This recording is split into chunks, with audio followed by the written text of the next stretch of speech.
Friends, ఒక భార్య మరియు ఒక భర్త వారి కుటుంబ సభ్యులతో కలిసి వారి విడాకులు తీసుకోవటానికి చివరి తేదీ కావటంతో కోర్టులో న్యాయమూర్తి ముందు నిలబడతారు. ఇక ఆ అబ్బాయి పేరు సాగర్, అతని భార్య పేరు సౌమ్య. ఇక వెంటనే న్యాయమూర్తి విడాకులకు నువ్వు అంగీకరిస్తున్నావా అని సాగర్ను అడుగుతారు. వెంటనే సాగర్ సార్ నేను విడాకులకు అంగీకరిస్తున్నానని చెబుతాడు. ఇక వెంటనే జడ్జి కూడా సరే అని చెబుతాడు. ఆ తరువాత సౌమ్య వైపు తిరిగి నువ్వు కూడా విడాకులకు అంగీకరిస్తున్నావా అని న్యాయమూర్తి అడుగుతారు. అయితే సౌమ్య తాను విడాకులకు అంగీకరిస్తున్నానని చెబుతుంది. కానీ అంతకంటే ముందు నాకొక చిన్న రిక్వెస్ట్ ఉంది అని చెబుతుంది. అదేమిటి అంటే నేను విడాకులు పొందే ముందు నా భర్తతో ఒక్క రాత్రి గడపాలని అనుకుంటున్నాను. ఇక వెంటనే ఆ మాటలు విన్న జడ్జ్ కోపంగా సౌమ్య మీ విడాకుల కేసు గత 4 ఏళ్లుగా కోర్టులోనే జరుగుతూ ఉందని తెలుసు కదా. చివరిసారి నేను మీకు 6 నెలల తేదీ ఇచ్చి ఏమని చెప్పాను? మీ ఇద్దరు కూడా ఈ 6 నెలలు సరిగ్గా ఆలోచించి నిర్ణయం తీసుకోమని చెప్పాను కదా. ఆ తర్వాత మీ విడాకులు ఫిక్స్ అయిపోతాయి.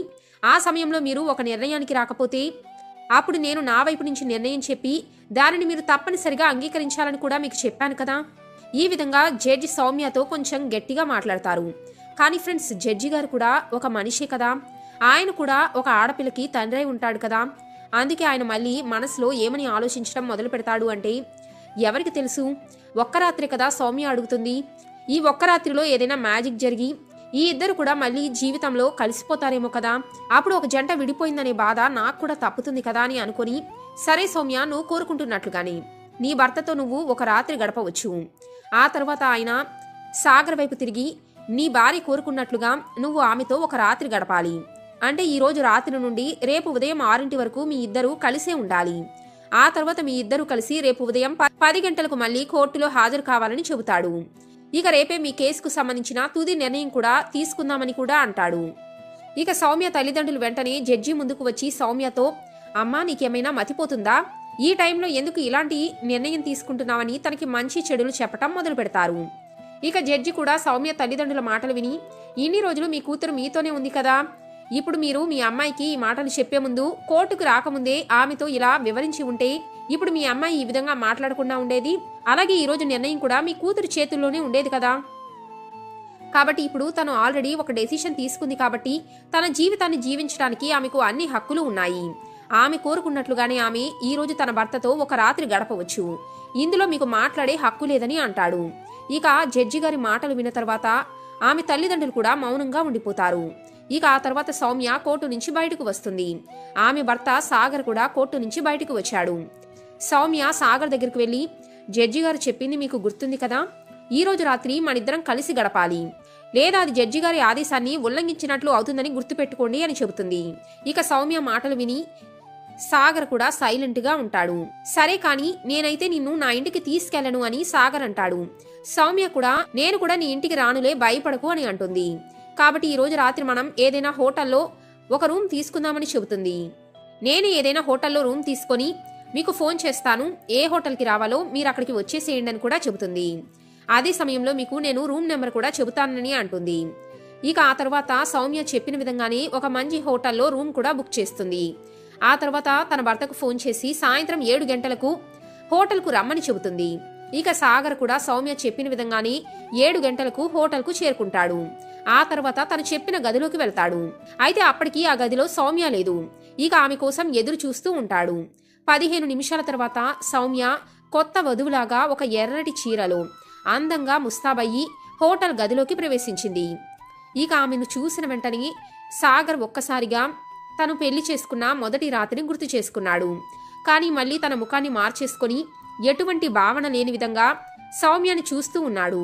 ఎటువంటి ఫీలింగ్స్ పైకి చూపించకుండా సౌమ్యని చూడకుండా ఫేస్ ని పక్కకు తిప్పుకుంటాడు.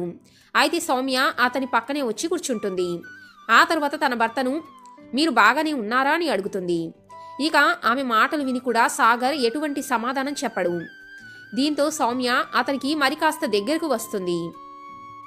ఇక సాగర్ ఏమో ఆమెకు సమాధానం చెప్పకపోగా ఆమెకు మరి కాస్త దూరంగా కూర్చుంటాడు. ఆ తర్వాత సౌమ్య అతని భుజం మీద చేయి వేసి రొమాంటిక్ గా అతని చెవిలో ఈ రోజు రాత్రంతా మీ ఇష్టం, మీరు ఏం కావాలన్నా చేసుకోవచ్చు, ఈ రోజు మీరేం చేసినా కూడా నేను కాదని చెప్పను అంటుంది. అయితే సౌమ్య మాట్లాడే ప్రతి మాట విని సాగర్ అతని చెవులకు అసలు ఏమీ వినపడనట్లుగా ప్రవర్తిస్తాడు. అతను ఏదో నిర్జీవంగా అలానే కూర్చుంటాడు. కానీ సౌమ్య మాత్రం అందుకు భిన్నంగా ప్రవర్తిస్తూ ఉంటుంది. ఆమె మంచి రొమాంటిక్ మూడ్లో సాగర్తో మాట్లాడుతూ ఉంటుంది. కానీ సాగర్ మాత్రం ఆమెతో అసలు ఏం మాట్లాడడు. ఇక సౌమ్యని సాగర్ చేతులను తన చేతిలోకి తీసుకోవటానికి ప్రయత్నిస్తుంది. ఇక వెంటనే అది చూసిన సాగర్ వెంటనే లేచి నిలబడి ఆమెకు దూరంగా జరుగుతాడు. ఆ తర్వాత కోపంగా, ఇందుకోసమేనా నువ్వు ఈరోజు కోర్టులో జడ్జి గారి ముందు నాతో ఒక రాత్రి గడపాలని అన్నావు అని అంటాడు. నువ్వు ఇలా ఆలోచిస్తున్నావని నాకు ముందే తెలిసి ఉంటే అసలు నేను ఇక్కడికి వచ్చి ఉండేవాడినే కాదు. ఎందుకంటే నీతో సంబంధం పెట్టుకోవాలనే కోరిక నాకు ఏమాత్రం లేదని చెబుతాడు. అయితే సాగర్ మాట్లాడిన మాటలన్నీ వింటూ కూడా సౌమ్యకు అస్సలు కోపం రాదు. ఆమె పూర్తిగా ప్రశాంతంగా అతని మాటలన్నీ వింటుంది. బహుశా ఆమె కూడా మరేదో ఆలోచిస్తూ ఉండవచ్చు. అతని వైపు చిరునవ్వుతూ చూస్తూ, శ్రీవారు, మీరేం మాట్లాడినా నాకు నో ప్రాబ్లం అని చెబుతుంది. ఎందుకంటే మీరు ఏం మాట్లాడినా కూడా ఇప్పటికీ కూడా నేను మీ భార్యని. ఈరోజు రాత్రికి మీకు నా మీద పూర్తి హక్కు ఉంది. మీరు నాతో మీ ఇష్టం వచ్చినట్లుగా గడపవచ్చు. మీరు ఏం చేసినా కూడా నేను కాదని చెప్పను అని అంటుంది. అయితే సౌమ్య మాటలు విని సాగర్కు మరింత కోపం వస్తుంది. వెంటనే అసలు నీ ఉద్దేశం ఏమిటి అని అడుగుతాడు. అసలు నన్ను ఇక్కడికి ఎందుకు రమ్మన్నావో, ఒక రాత్రి ఎందుకు కలిసి ఉండాలి అనుకుంటున్నావో, నీ అసలు ఉద్దేశం ఏమిటో డైరెక్ట్గా చెప్పు అని ప్రశ్నిస్తాడు. నీకు సడన్ గా ఈ రోజే నాతో ఎందుకు టైం స్పెండ్ చేయాలనిపించింది? ఈ 4 ఏళ్లలో నేను ఎన్నోసార్లు సౌమ్య నీ మనసు మార్చుకో, మనిద్దరం కలిసి ఉందాం సౌమ్య, విడాకులు వద్దు అని నీకు ఎన్నోసార్లు చెప్పాను కదా. కానీ ఈ 4 ఏళ్లలో నీకు ఎప్పుడు కూడా నీ భర్తతో కలిసి ఉండాలనే కోరికే కలగలేదు. కానీ ఇప్పటికిప్పుడు సడన్ గా నువ్వు ఇలాంటి నిర్ణయం ఎందుకు తీసుకున్నావు? ఈ రోజు రాత్రి నాతో ఎందుకు ఇలా ప్రవర్తిస్తున్నావని అడుగుతాడు. ఇక అతను మాట్లాడుతున్న మాటలన్నీ విన్న సౌమ్య మౌనంగా అతను చెప్పిన మాటలకు సమాధానం ఇస్తుంది. ఆమె ఏమని చెబుతుంది అంటే, బహుశా మీరు మర్చిపోయి ఉంటారు. ఏ విషయాల వల్ల అయితే మనం విడాకులు పొందుతున్నామో మళ్ళీ మీరు అదే విధంగా మాట్లాడుతున్నారు. అసలు ఈ రోజు రాత్రి మనం ఎందుకు కలిసి ఉండాలి అని నువ్వు జడ్జి గారి ముందు చెప్పావో ఆ విషయం నాకు ముందు చెప్పు. ఇక ఆ తర్వాత సౌమ్య బాధగా, గత 4 ఏళ్లుగా మన విడాకుల కేసు కోర్టులో జరుగుతూ ఉంది. కానీ 3 ఏళ్ల నుండి మీరు నాతో విడాకులు వద్దు అని జడ్జి గారి ముందు చెబుతూనే ఉన్నారు.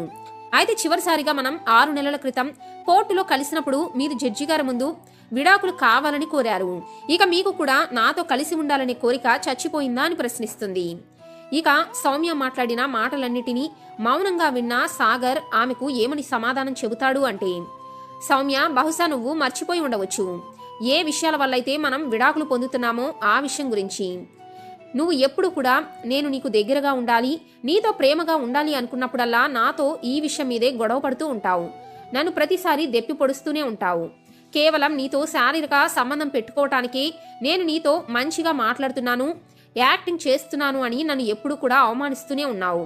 నేను ఆఫీస్లో బిజీగా ఉంటే ఎప్పుడు కూడా నువ్వు నన్ను సరిగ్గా పట్టించుకోవటం లేదు అని నాతో గొడవ పడ్డావు తప్ప నేను నీ ప్రతి అవసరాన్ని తీర్చడానికి కష్టపడి పనిచేస్తున్న విషయాన్ని మాత్రం మర్చిపోయావు. నీతో ప్రేమగా మాట్లాడుతూ ఉంటేనే నీ మీద ఇష్టమున్నట్లు కాదు కదా. మనిద్దరి జీవితాలు బాగుండటానికి నేను ఆఫీస్లో కష్టపడుతున్నాననే విషయాన్ని మర్చిపోయి నాతో ఎప్పుడూ సమయం గడపవు అని నా మీద అలిగి పుట్టింటికి వెళ్ళిపోయావు. ఇలా ఎన్నో చిన్న చిన్న విషయాల్లో నా మీద ఎన్నోసార్లు గొడవ పెట్టుకున్నావు. ఈరోజు మళ్ళీ తిరిగి నన్నే ప్రశ్నిస్తున్నావా అని సాగర్ సౌమ్యతో అంటాడు. ఇక ఆ మాటలన్నీ విన్న సౌమ్య, ఆ పాత విషయాలన్నిటి గురించి నేను మీ దగ్గర ఇప్పుడు గొడవ పడాలి అనుకోవటం లేదు. నేను ఈరోజు మీతో కలిసి మాట్లాడాలి అనుకున్న విషయం వేరే ఉంది అని చెబుతుంది. ఎందుకంటే సౌమ్యకి తన భర్త ప్రవర్తన ఎలా ఉంటుందో బాగా తెలుసు. ఇక వెంటనే సౌమ్య సాగర్ వైపు చూస్తూ, బహుశా ఈ ప్రపంచంలో మీలాంటి వ్యక్తి ఎవరు ఉండరేమో. ఎందుకంటే నాలాంటి అందమైన వయసులో ఉన్న అమ్మాయి, అది కూడా మీ భార్య, మీ ముందు ఇంత అందంగా రెడీ అయ్యి మీరేం చేసినా అన్నిటికీ సిద్ధమే అంటున్నా మీరు ఏవేవో కారణాలు చెప్పి నాకు దూరంగా ఉంటున్నారు. నిజంగా మీకు నా మీద ప్రేమ అనేది పూర్తిగా చచ్చిపోయిందని నాకు అర్థమవుతుందని చెబుతుంది. ఇక ఆమె మాట్లాడిన మాటలకు సాగర్ మరొకసారి స్పష్టంగా చెబుతాడు, నేను నీకు ఆల్రెడీ చెప్పాను కదా, నీతో ఇక మీదటి ఎటువంటి రిలేషన్ పెట్టుకునే ఇష్టం నాకు లేదు అని. ఎందుకంటే నువ్వు మర్చిపోయావేమో. నీకు గుర్తు లేకపోతే నన్ను గుర్తు చేయమంటావా? నాతో నువ్వు ఏం చెప్పావో మర్చిపోయావా? నువ్వేమన్నావు? ఆడదాని నుండి మగవాడు కేవలం ఒక్క శారీరక సుఖాన్ని మాత్రమే కోరుకుంటాడు అని. ఇక అది దొరికిన వెంటనే ఆమె గురించి అసలు భర్త ఏమి పట్టించుకోడని చెప్పావు కదా. మరి నాతో అలా మాట్లాడి అవమానించిన దానివి ఈరోజు నా దగ్గర ఎందుకు ఈ విధంగా ప్రవర్తిస్తున్నావు? మళ్ళీ నాతో రిలేషన్షిప్ ఎందుకు పెట్టుకోవాలి అనుకుంటున్నావు? అసలు ఇంతకీ అసలు విషయం ఏమిటో చెప్పు సౌమ్య. నువ్వేదో మనసులో పెట్టుకొని నన్ను కలవాలి అనుకున్న విషయం నాకు తెలుసు అని అంటాడు. కాబట్టి నీ మనసులో ఉన్నదేమిటో ధైర్యంగా బయటకు చెప్పు అని చెబుతాడు. ఇక ఫ్రెండ్స్ ఆమె ఏమని చెబుతుంది అంటే, మీరు బాగానే అర్థం చేసుకున్నారు శ్రీవారు. మీతో సంబంధం పెట్టుకునే ఉద్దేశం నాకు కూడా లేదు. ముఖ్యంగా మీతో ఎంజాయ్ చేయడానికి ఈరోజు మీతో రాత్రి గడపాలి అనుకోలేదు. నేను కేవలం ఒక ప్రశ్నకు సమాధానం తెలుసుకోవాలని ఒక రాత్రి మీతో గడపాలి అనుకున్నాను. అదేమిటి అంటే, మనిద్దరి విడాకుల కేసు 4 ఏళ్లుగా జరుగుతూనే ఉంది. 3 ఏళ్ల నుండి ప్రతిసారి కూడా జడ్జి గారి ముందు నాకు విడాకులు వద్దు అంటూ మీరే ఈ కేసును ఇంతవరకు తీసుకువచ్చారు.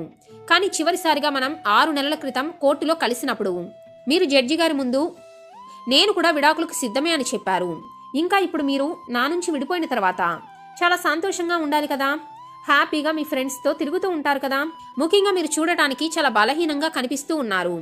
అప్పుడే నేను మిమ్మల్ని చూసి మీరెందుకు అలా అయిపోయారు అని ఆలోచిస్తూనే ఉన్నాను. మీ కళ్ళు కానీ ముఖం చూస్తే మీ జీవితాన్ని జీవించడమే మీకు ఇష్టం లేదన్నట్లుగా మీరు కోర్టులో ఫీల్ అవుతూ నాకు కనిపించారు. కానీ అసలు ఈ 6 నెలల్లో ఏం జరిగింది?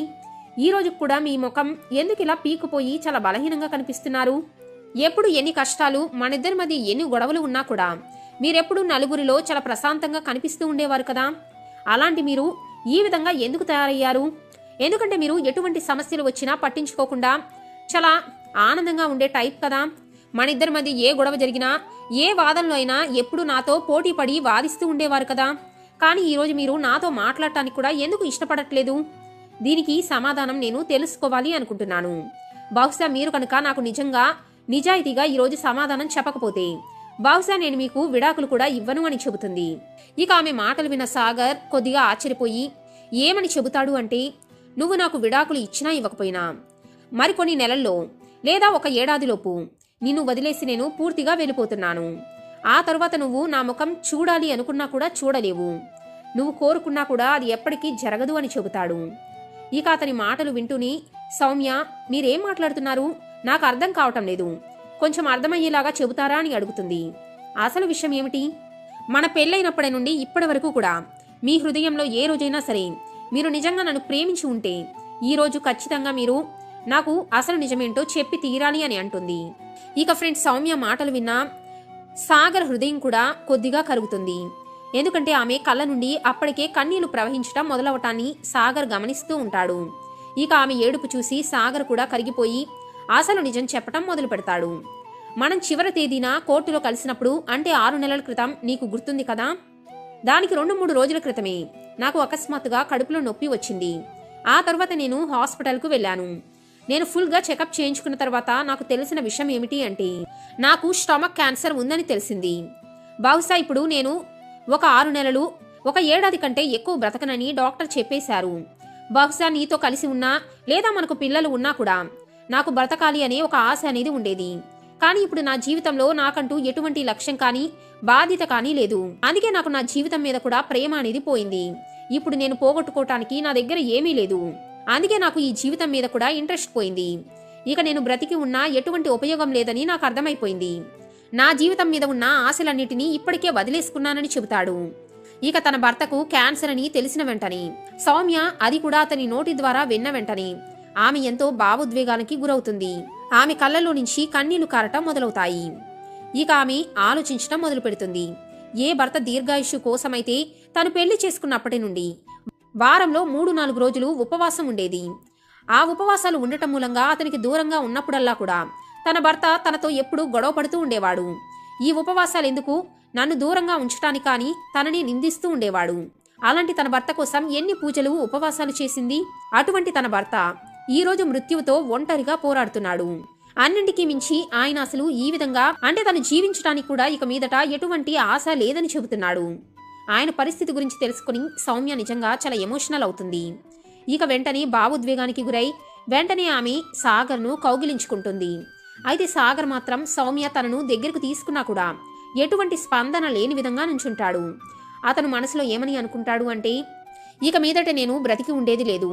ఇప్పుడు కనుక నేను మళ్ళీ సౌమ్యతో ప్రేమగా కొద్దిగా ఉన్నా కూడా మళ్ళీ ఆమె మనసు మారి నాతో కలిసి ఉండాలి అనుకుంటే జీవితాంతం నన్ను మర్చిపోకుండా అలాగే తన జీవితాన్ని కూడా పాడు చేసుకుంటుంది.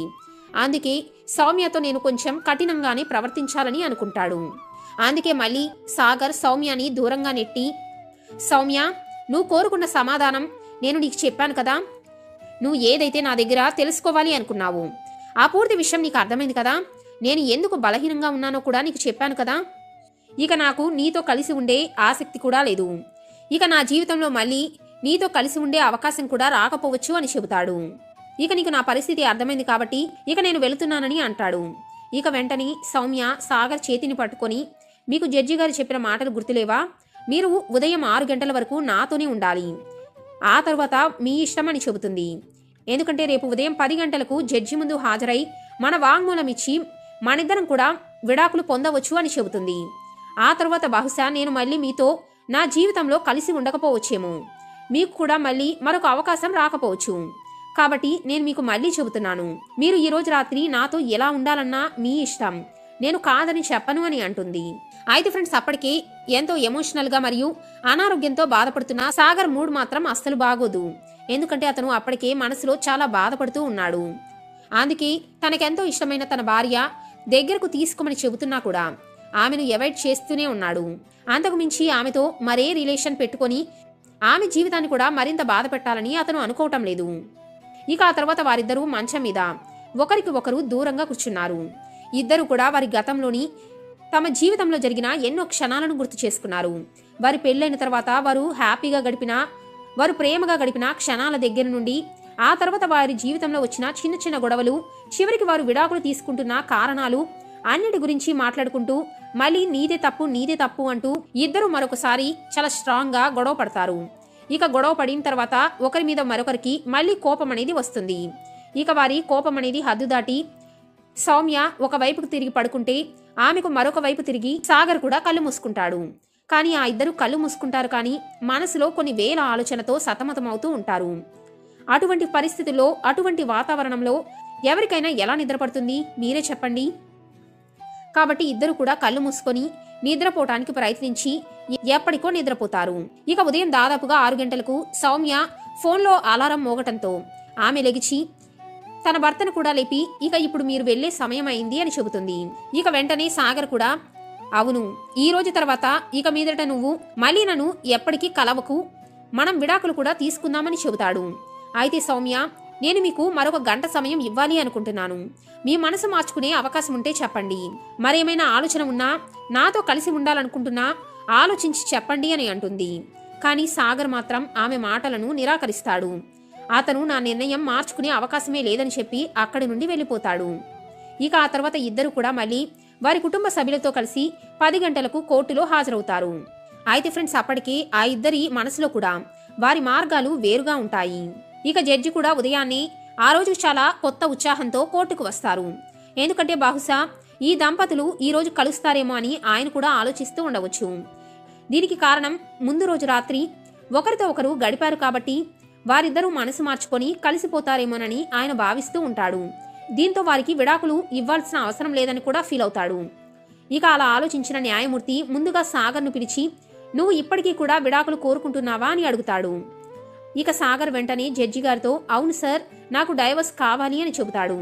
ఇక అతని మాటలు విన్న జడ్జి గారు ఆశ్చర్యపోతారు. ఇక ఆయన మనసులో ఏమని అనుకుంటాడు అంటే, 3 ఏళ్ల నుండి విడాకులు వద్దన్నా ఈ వ్యక్తే ఇలా చెప్పాడు అంటే ఖచ్చితంగా సౌమ్య కూడా విడాకులు కావాలని చెప్పటంలో ఆశ్చర్యమేముంది, ఇక ఈ జంటకు కూడా విడాకులు ఇవ్వటం తప్ప మరొక మార్గం లేదని అనుకుంటాడు. ఆ తర్వాత ఆయన సౌమ్యను కూడా పిలిచి, ఏమ్మా, నువ్వు కూడా విడాకులు కోరుకుంటున్నావా అని అడుగుతాడు. అయితే సౌమ్య, జడ్జి గారు, నేను నా భర్తతో విడాకులు తీసుకోవాలి అనుకోవటం లేదు, నేను ఆయనతో కలిసి ఉండాలని కోరుకుంటున్నానని చెబుతుంది. ఆయన నన్ను తనతో పాటు ఉంచుకున్నా లేకపోయినా బలవంతంగా అయినా సరే ఆయన ఇంట్లోనే నేను ఉంటాను. ఇక మీదట ఆయన విడిచి నేను ఎక్కడికి వెళ్ళలేనని చెబుతుంది. ఎందుకంటే ఈరోజు నా భర్త చాలా బాధాకరమైన పరిస్థితుల్లో ఉన్నారు. ఆయనకి నేను ఇప్పుడు సపోర్ట్గా ఉండాలి అనుకుంటున్నాను. అతని ఈ సమయంలో నేను ఒంటరిగా వదిలి ఎక్కడికి వెళ్ళాలి అనుకోవటం లేదని చెబుతుంది. ఈ సమయంలో కనుక నేను ఆయనకు తోడుగా ఉండకపోతే బహుశా ఆయన మరింత దుఃఖంలోకి కూడా వెళ్ళిపోవచ్చు. అలాగే తన జీవితాన్ని విషాదంగా ముగించేయవచ్చు. ఆ విధంగా ఆయన నాకు దూరం అవటం నేను భరించలేను. అలాగే జీవితంలో నన్ను నేను క్షమించుకోలేనని చెబుతుంది. ఇక జడ్జి గారు కూడా వెంటనే, 4 ఏళ్ల నుండి ఎప్పుడు కూడా నాకు విడాకులు కావాలని అంటూ ఉన్నావు కదా సౌమ్య, నీ మనసు ఇలా మార్చుకున్నావు, అసలు నీ భర్తకు వచ్చిన సమస్య ఏమిటి అని ప్రశ్నిస్తాడు. ఇక వెంటనే సౌమ్య ఏమని చెబుతుంది అంటే, జడ్జి గారు, ఈ 2 రోజుల్లో నేను ఏదైతే నా కళ్ళతో చూశానో బహుశా నా ఇంతకుముందు జీవితంలో ఎప్పుడు కూడా ఇటువంటి పరిస్థితి నేను అనుభవించలేదు. అందుకే ఇప్పుడు నా నిర్ణయాన్ని మార్చుకున్నాను. అసలు విషయం ఏమిటి అంటే నా భర్త స్టమక్ క్యాన్సర్తో బాధపడుతున్నారు. ఈ విషాద సమయంలో నేను ఆయనకు తోడుగా ఉండాలి అనుకుంటున్నాను. ఆ తరువాత ఏం జరిగినా కూడా నాకు పర్వాలేదు. ఇక సౌమ్య మాటలు విన్న వెంటనే ఆమె తల్లిదండ్రులు కోపంగా ఆమె దగ్గరికి వచ్చి ఈ విధంగా అంటారు. సౌమ్య, నీకేమైనా మతిపోయిందా? అతనికి క్యాన్సర్ ఉందని తెలిసి కూడా మరికొద్ది రోజుల్లో ఆయన చనిపోతున్నాడని తెలిసి కూడా నువ్వు మళ్ళీ సాగర్తో కలిసి ఉండాలని కోరుకుంటున్నావా? నువ్వెందుకు తల్లి నీ జీవితాన్ని పాడు చేసుకోవాలి అనుకుంటున్నావు? ఎలాగూ విడాకులు తీసుకోవాలి అని నిర్ణయించుకున్నావు కదా. నీ జీవితాన్ని వృధా చేసుకోకమ్మా. నీకు మళ్ళీ మేము మరొక మంచి వ్యక్తిని ఇచ్చి పెళ్లి చేస్తామని చెబుతారు. అయితే ఫ్రెండ్స్, సౌమ్య మాత్రం తన తల్లిదండ్రుల మాటలను పూర్తిగా తిరస్కరిస్తుంది. ఇక మీదట నేను నా భర్తతోనే కలిసి జీవించాలనుకుంటున్నానని చెబుతుంది. ఎందుకంటే ఈరోజు కనుక నేను మళ్ళీ నా భర్తతో కలిసి తన ఇంటికి వెళ్ళకపోతే బహుశా నా జీవిత కాలం కూడా నేను ఈ రోజుని ఎప్పటికీ కూడా మర్చిపోలేను, నన్ను నేను క్షమించుకోలేనని చెబుతుంది. కాబట్టి దయచేసి అమ్మా నాన్న, నన్ను ఈ రోజు మాత్రం ఆపకండి. నేను ఆయనతో వెళ్ళాలి అనుకుంటున్నాను. ఇక ఫ్రెండ్స్, తన భార్య మాటలు విని సాగర్ కూడా కన్నీటి పర్యాంతమవుతాడు. అతను కుర్చీలోనే కూర్చొని ఏడవటం మొదలు పెడతాడు. ఇక ఆ తర్వాత సౌమ్య కూడా సాగర్ దగ్గరకు వెళ్ళి, ఏవండి, మీరు ఏడవకండి, నేను మీ మీద జాలితో కాదు మీతో ప్రేమతోనే మీతో కలిసి ఉండాలని కోరుకుంటున్నట్లుగా చెబుతుంది. మీరు నిన్న రాత్రి ఏం చెప్పారో గుర్తుంది కదా. నేను బ్రతికి ఉండటానికి నాకంటూ ఏ ఆశ కానీ లక్ష్యం కానీ లేదని చెప్పారు కదా. ఇప్పుడు మీకు జీవితంలో ఒక లక్ష్యం ఉంది. ఇక మీదట మీరు మీ భార్య కోసమైనా బ్రతికి ఉండాలి. మీ ఆరోగ్యాన్ని మీరు జాగ్రత్తగా చూసుకోవాలని చెబుతుంది. మీరు నా కోసమైనా సరే జీవించి ఉండాలని అంటుంది. ఇక ఫ్రెండ్స్, సాగర్ కూడా చిరునవ్వు నవ్వుతూ చాలా సంతోషంగా సౌమ్య చేతిని పట్టుకుంటాడు. ఆ తర్వాత ఆమెను కౌగిలించుకుంటాడు. ఇక జడ్జి కూడా ఆ దంపతులను చూసి హ్యాపీగా ఫీల్ అయ్యి వాళ్ళ విడాకుల కేసును కొట్టివేస్తాడు. చివరకు ఈ ఇద్దరి జంట ఎలాగోలా కలిసింది. దేవుడా, ఇక మీదట నీదే భారం. ఈ జంట విడిపోకుండా ఉండటానికేమో 4 ఏళ్ల నుండి ఈ కేసును ఈ విధంగా సాగేలాగా చేశావు. నా జడ్జిమెంట్ అయితే నేను ఇచ్చాను, కానీ ఫైనల్ జడ్జిమెంట్ నీ చేతిలోనే ఉంది. కాబట్టి ఈ జంట ఎప్పటికీ కలిసి ఉండేలాగా, అతని ఆరోగ్యం బాగుండేలాగా చేయి స్వామి అని జడ్జి కూడా మనసులో ప్రార్థిస్తాడు. ఆ తర్వాత సౌమ్య ఆనందంగా తన భర్తతో కలిసి అత్తగారింటికి వెళ్తుంది. తన భర్తను జాగ్రత్తగా చూసుకోవటం మొదలు పెడుతుంది. ఇంతకుముందు ఎప్పుడు తన భర్తతో చిన్న చిన్న వాటికే గొడవ పెట్టుకునే సౌమ్య అప్పటి నుండి తన భర్తను మరింత కేరింగ్గా ప్రేమగా చూసుకోవటం చూసిన సాగర్ కూడా తన భార్య కోసమైనా జీవించాలనే ఆకాంక్షతో జాగ్రత్తగా ట్రీట్మెంట్ తీసుకుంటూ మంచి డైట్ ఫాలో అవటం మూలంగా అతని క్యాన్సర్ కూడా నయమవుతుందని డాక్టర్ వారికి హోప్ ఇస్తారు. ఆ తర్వాత నుండి వారు మరింత ఆనందంగా కలిసి జీవించడం మొదలుపెట్టారు. ఈ విధంగా 4 ఏళ్ల నుండి విడిపోవాలి అని కోరుకున్న ఆ జంట తిరిగి మళ్ళీ ఒక్కటయ్యి హ్యాపీగా వారి జీవితాలను చాలా చక్కగా గడుపుతూ ఉన్నారు. చూశారు కదా ఫ్రెండ్స్, సౌమ్య అని అమ్మాయి జీవితంలో జరిగిన ఈ సంఘటన గురించి మనకు మెయిల్ ద్వారా తెలియచేసింది. ఎందుకంటే సౌమ్య తన భర్తతో కలిసి ఉన్నప్పుడు చిన్న చిన్న విషయాలకే గొడవపడి తన భర్తను ఎన్నోసార్లు అపార్థం చేసుకుని అర్థం లేకుండా నిందించేదని చెప్పింది.